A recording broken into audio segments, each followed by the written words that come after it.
शिक्षा एवं सामाजिक क्षेत्र में परिवर्तन आने आंबेडकर योद्धा तरफ कार्यक्रम जारी रही। झारबंद ब्लॉक अमठी बजार प्रांगण ठारे आंबेडकर योद्धार पदवी चयन एवं सचेतनता बैठक अनुष्ठित हो जाइछि। एही बैठक को युव सांबादिक मोतीलाल संचालन करथिले। सर्वप्रथमे बाबा साहेब आंबेडकर फोटोचित्र में पुष्पमाल्य अर्पण सहित दीप प्रज्वलन करा।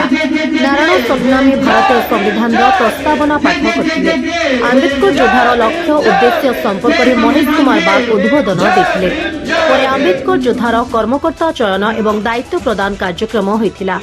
महेश कुमार बाग को संगठन सभापति भावे, पीताम्बर बाग को संगठन संपादक भावे, बरगढ़ जिला सभापति भावे कुश तांडी, पद्मपुर सब डिविजन सभापति भावे डोलामणि सोना, झारबंद ब्लॉक सभापति भावे प्रदीप देव, पाइकमाल ब्लॉक सभापति भावे त्रिलोचन सोना, पद्मपुर सब डिविजन संयोजक भावे युव समाजसेवी राजेश पाइक, बलराम कुंभार, पदमपुर ब्लॉक संयोजक भावे मनु कुंभार, झारबंद संपादक भावे देवचंद्र बाग, पाइकमाल संयोजक भावे इंद्र तांडे और दिलीप सागर, झारबंद ब्लॉक संयोजक भावे युव सांबादिक सोमनाथ बाग और राजेश कुंभार, पाइकमाल ब्लॉक संपादक भावे महेंद्र जगत, चंडीभट्टा पंचायत महिला सभानेत्री भावे जामिनी तांडी, संपादिका भावे मंजुलता छतर को दायित्व प्रदान करा जायथिला।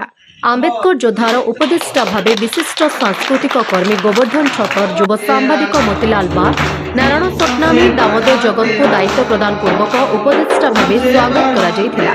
आईन छात्र युव समाज सेवी सुजन बाग, पश्चिम ओडिशा गंडा समाज फेसबुक पेज मुख्य प्रभात राजहंस, विजय लुहार, समता अन्वेषा महिला संगठन सदस्य बासंती बाग, सामाजिक कार्यकर्ता दौलत तांडी प्रमुख समस्त को पुष्पगुच्छ दे स्वागत करथिले। सुजन बाग समस्त पदवीधारी को समाज सेवा पई आह्वान देथिले।